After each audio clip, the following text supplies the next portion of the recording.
Welcome everybody to our session on the angels of God.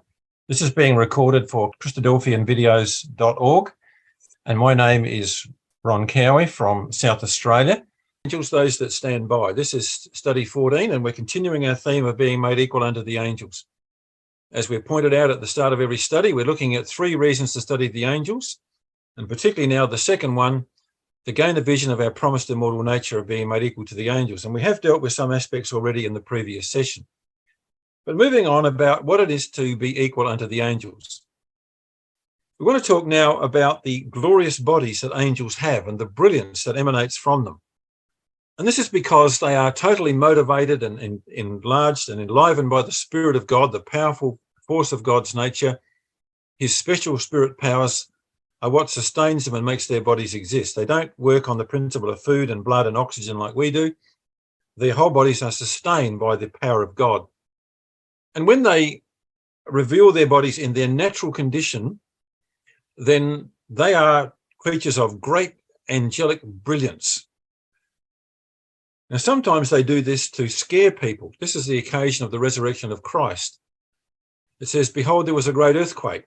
The angel of the Lord descended from heaven and came and rolled back the stone from the door and sat upon it. His countenance was like lightning, and his raiment white as snow. And for fear of him, the keepers did shake and became as dead men." Now, that's in Matthew 28, verse 2. Now, I want to just toss out a little teaser for you to think about. It says there, when the angel had rolled back the stone, he sat on it. And there are only 3 occasions in the Bible you find an angel sitting down. Almost always the angel is standing. But there are 3 occasions you find an angel sitting. And in every case, there is a genuine reason for that difference. So the angel sat on the stone, but notice the description of the angel. His countenance was like lightning. This is like seeing a welding flash constantly, like having a bolt of lightning in your room. So anyone that saw them was immediately traumatized, made unconscious by the very power of that experience. His raiment was as white as snow, so blinding whiteness, and for fear of him, the keepers did shake and became as dead men. So they lapsed into unconsciousness by the very brilliance of that angel. It was very similar on the hills of Bethlehem when the angel came to inform the shepherds about the birth of Christ. "Lo, the angel of the Lord came upon them, and the glory of the Lord shone round about them, and they were sore afraid." And you can imagine as the whole night sky was lit up by the many angels that came, particularly when the first one came. This was just one angel that they first saw. After that, they saw a whole heaven filled with angels singing and rejoicing. In the case of Peter, when the angel came to rescue him from prison, the prison was filled with light, and again the keepers became as dead men. So you have this dramatic brilliance of the angels that they can actually show when they choose to do so. Now, I want you to come back with me to Exodus 24, because in Exodus 24, we have a dramatic occasion where a number of people from Israel had the privilege of meeting the angels and especially seeing the Yahweh angel himself. It wasn't many times that the Yahweh angel appeared to anyone except to Moses. He once appeared to Miriam and to Aaron, but generally the Yahweh angel came to Moses only, and they met in a tent of meeting. But on this occasion, there was a revelation to the priesthood and to the elders, the 70 elders of Israel. We read about them going up to the top of the Mount Horeb. Verse 9, "Then went up Moses and Aaron, Nadab and Abihu." And you can see, can't you, then why those 2 were later slaughtered by God, because they had the most amazing privilege to see the angels of God face to face, and then got drunk. And the 70 elders of Israel were there as well. They saw the Elohim of Israel. In other words, they saw the angelic host. The Elohim there, of course, is a plural word. There were many Elohim there. They saw the Elohim of Israel, but they saw one in particular, because it now changes to a singular. "And there was under his feet, as it were, a paved work of a sapphire stone, and as it were, the body of heaven in its clearness." When that Yahweh angel walked in the midst and came before the people standing there, a dramatic thing happened. Everything under his feet became like a paving, so it became flattened out. And that's what the glory of the Yahweh does. It actually lowers the mountains and raises the valleys, and it makes everything at a level. So it became as a paved work, and it was translucent sapphire blue. So looking right down, it's like looking into a mountain made of clear blue glass. And it was as the body of heaven in its clearness, and it should be in its brightness. So it was incredibly bright, shining bright blue all the way down through that mountain. And that was the impact of the glory of that angel. You see it again in verse 17. The sight of the glory of Yahweh was like a devouring fire on the top of the mountain. So here's an angel that actually has a tremendous, majestic glory that is so brilliant. And, you can see how these people are watching this magnificent angel. Wherever he walked, like a paving stone under his feet, and it became like clear glass down as far as they could see. No wonder we find in Numbers 15, verse 38, that the children of Israel were commanded to put a fringe of blue upon their garments. They had to learn to walk with the angels. And that's why they wore that ribbon of blue. It was a symbol of them walking in heavenly places with the angels of God. A wonderful thing what they saw, but it was an incredibly remarkable vision. Well, then we find that this magnificent angelic being occurred on a number of times. In Exodus 34 and verse 5, Yahweh came down in the cloud. This is when Moses said, "Show me your glory." And he came down and he stood with him there. Again, that idea of the angel coming and standing and waiting with Moses. We know that Moses saw a tremendous vision as that angel passed by. You could only see the back part of that glory. The angel covered him in the cleft of the rock with his hand. And when Moses came out of that experience and came down the mountain, his whole face radiated. It's like he'd been through a nuclear experience. His face shone while he talked with them. He had put a veil upon his face. And again, Exodus 34 says that. His face was shining so brilliantly from the reflected, radiated light he got from that angel that he put a veil upon his face. And when he went up the mountain, that sight also was always up there like the devouring fire on the top of the mountain in the eyes of the children of Israel. So angelic beings, and particularly the Yahweh angel, are incredibly magnificent, powerful, brilliant, glorious beings when they are revealed in their natural condition. There are other times when angels choose to reveal themselves in a way that teaches lessons. So the angels can have themselves seen in the way they wish to be seen. I'll explain this, how they do this a bit later on. But if they want to be seen in fire, so fire indicates judgment. Fire indicates warning. So in the Garden of Eden, God placed at the east of the garden a cherubim and a fiery sword, a flaming sword that turned every way to keep the way of the tree of life. And we know that it was to preserve the way to life. It wasn't to cut them off, it was to preserve the way to life. But there was an angel of judgment there. And that angel appeared in a certain way. It appeared with cherubic faces because there were the lessons they had to learn that they might gain access to the tree of life. And without going into the subject of the cherubim, wherever you see a cherubim appearing in person like that, then it was an angelic manifestation being seen as they wish to be seen to teach a particular lesson. In the case of Elisha, the young man at Dothan, Elisha prayed and the young man saw the chariots of fire round about Elisha. There are no stables in heaven. There are not chariots in heaven. What was seen was that there was seen an army, and there was the manifestation of an army around about Elisha. And that was a reassurance that the angels of God were camped all around Elisha on that occasion. So angels are seen as they wish to be seen. The angel of the fire of sacrifice of the parents of Salmon went up in the fire. The angel in the burning bush, it was the way he wished to be seen. He wanted to make the lesson that, though they would be in the fires of affliction in Egypt, that Israel would be preserved. The bush was not consumed. You also find in Isaiah 6 that in vision they appear as seraphim, and that means fiery ones. And so you have angels that appear particularly encased in fire because judgment was pending upon Israel at that particular time. So you have the manifestation of angels in fire, which is why it says in Psalm 104, God maketh his angels spirits, his ministers, his servants, a flaming fire. So often they appear in fiery manifestations. Sometimes they come with a sword drawn. The cherubim had a fiery sword. So again, there's a symbol of impending judgment. When Joshua met the Yahweh angel just before the Battle of Jericho, he was there with a sword in his hand, again telling Joshua that the time of judgment had come. When the angel judged Balaam, the angel came and appeared with a sword to condemn that wicked man Balaam for his actions. When the angel in the days of David stood over Jerusalem to bring upon it the plagues that God had decreed, then the angel stood there with a sword. And again, there was a symbol of judgment impending. Not that angels have sword racks in heaven. They don't go and sharpen their swords. They weren't literal swords, but they were seen and chose to be seen carrying a sword, that the lesson might become obvious. So why aren't the angels visible all the time? Well, as we said, you see that great host of armies above the mountains there, the gold part of that picture. All around about Elisha, there was these millions and millions of chariots around about Elisha.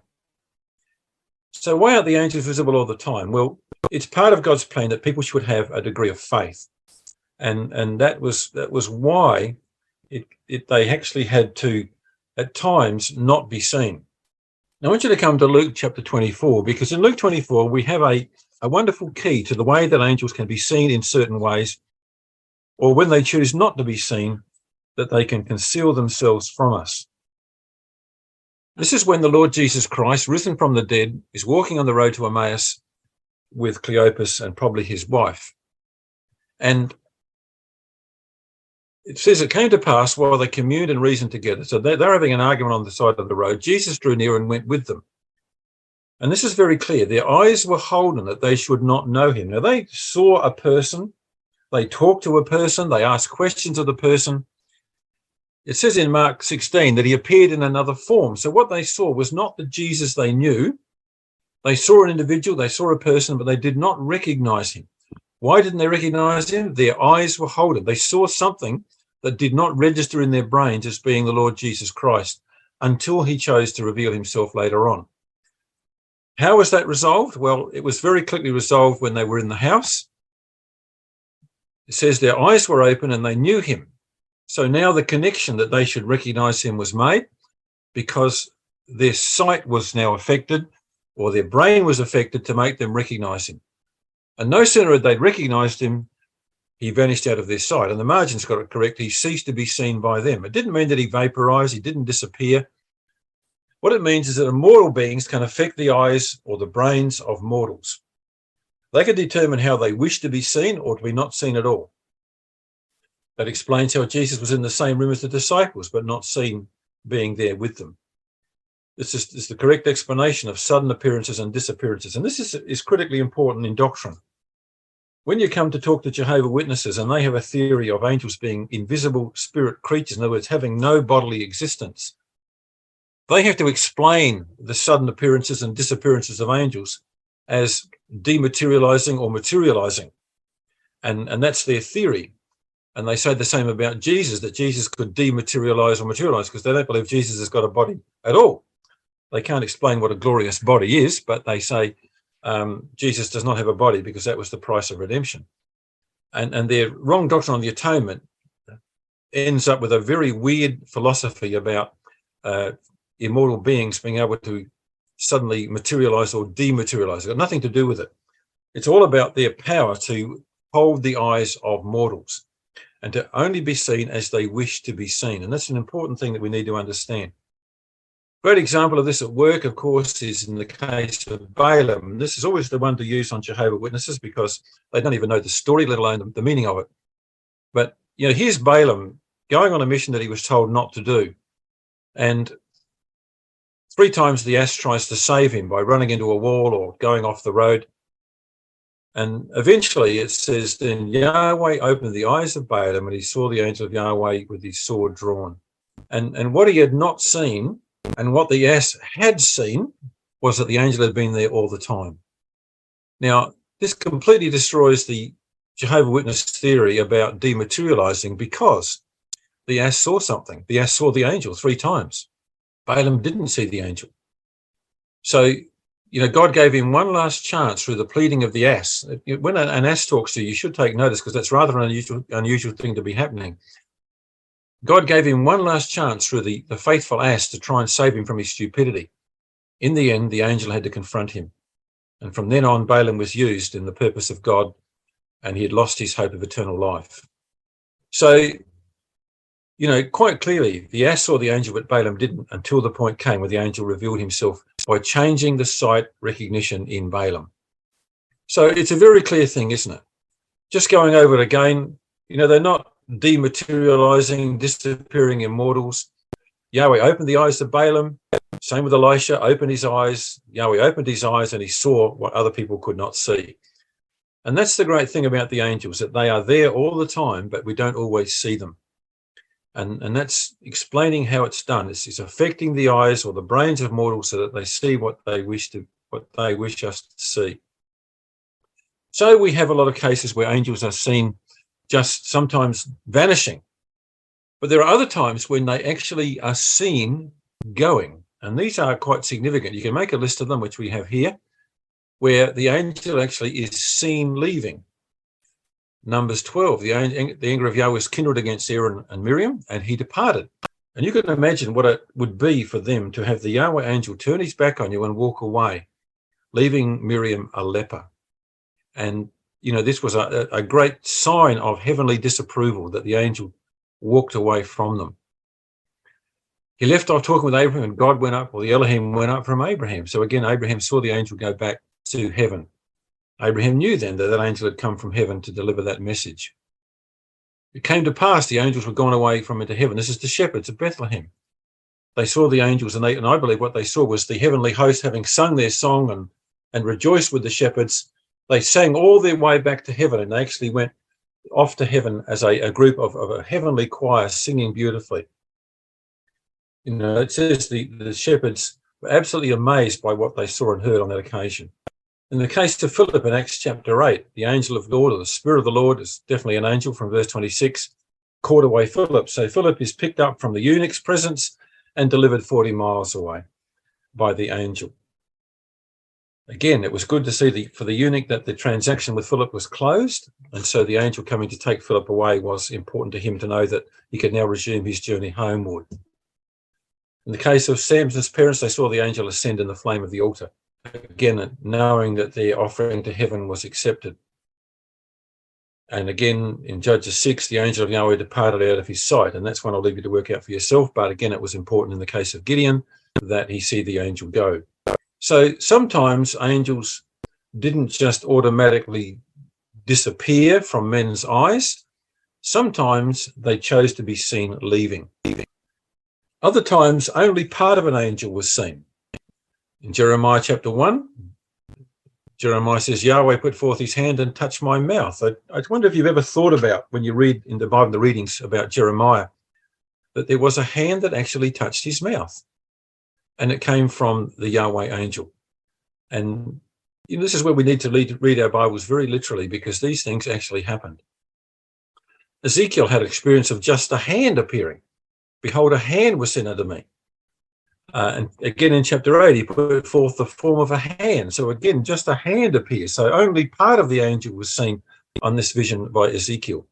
That's repeated in Daniel chapter 5 in the feast of Belshazzar, when there was the writing on the wall and part of the hand that wrote. So again, that hand had to be then moved away so the writing could be read. And there was an angel writing on that wall, but only the part of the hand that wrote was seen. In Daniel 10, verse 10, Daniel coming out of his deep sleep, a hand touched me and set me upon my knees in the palms of my hands. So again, there is that resurrection of Daniel. And he says, one touched me. So again, there is this angelic hand that is often touching people or doing the will of God or writing out messages on the wall. So sometimes only part of an angel is seen. Well, what about angels appearing as men? Well, when we come back to the record of Abraham and Lot, we come to what Paul says in Hebrews 13, right down the bottom of the particular PowerPoint. Paul said this, be not forgetful to entertain strangers, for thereby some have entertained angels unawares. And he's talking about Abraham and Lot because they both received angels and fed them in their house, not knowing immediately that they were angels. Abraham, he lifted up his eyes, and behold, 3 men stood by him. Now, in the record, we can immediately pick them as angels because they're standing by. But Abraham didn't know that. He saw them, he ran to meet them. Typical Eastern hospitality, bowed towards the ground, made them a meal, And later on, of course, they revealed themselves who they were. And there were three distinct angels, two angels and the Yahweh angel, revealing the message concerning Isaac and the destruction of Sodom. Those two angels with the Yahweh angel left the Yahweh angel with Abraham, and the other two angels came to Sodom at even, and Lot sat in the gate of Sodom. Lot, seeing them, rose up to meet them, bowed himself and his face towards the ground. And again, he was very conscious of what an evil city Sodom was at night, and so he wanted them off the streets and in his own house for protection. And then he said, "Tarry all night and wash your feet, and rise up early and go your ways." And they said a very strange thing to him. Now, he didn't know that they were angels. So this was like travelers that had arrived in his city. They said this to him: "Oh, no, look, it's okay. We'll abide in the street all night." You know, they don't need sleep. They would be happy and felt quite safe protecting themselves in the street at night, but they were just testing Lot out. And Lot insisted they come home. He made them a meal and he prepared them beds to lie down. And they were getting ready to go to bed. And just remember that they were getting ready to go to bed when, of course, the tumult outside the door began. And they revealed themselves as angels by smiting the men of Sodom with blindness. So, you know, angels sometimes appear just as ordinary men if that's the way they wish to be seen. Now, I'd just like to set you off on a train of thought here to think about. It is very possible that in our experience of life, as we go through life, and especially when we're trying to do the will of God, or we're trusting in God to protect us, that angels may actually appear to us and we don't recognize them as angels. They may come in the form of an ordinary person. There may be somebody that we have a confrontation with, an experience with, that we meet by chance somewhere. And I can tell you that people who've worked in the mission fields, many of them are convinced of instances where this may have happened in their life, where perhaps they felt that an angel had directed them on a particular course of action. I'll leave you to think about that, but there's no reason why that can't be the case. Some have entertained angels unawares, and while we will not have it revealed to us this side of the kingdom when that's happened, it may well happen in our lives. Well, the control they have over the minds of men, they can be seen as they wish to be seen by men, so it might be with a sword or in a chariot. Sometimes they appear as ordinary looking humans, so you know, they don't look like a whole bunch of clones that have come off the same production line. They have individual appearances and they look just like ordinary people.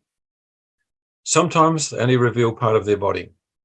Sometimes they appear in glory, or sometimes in a way that projects their purpose or the message they're trying to deliver. So again, angels can control the way that we perceive them and see them. In our next study, we'll come on to the capabilities of divine nature.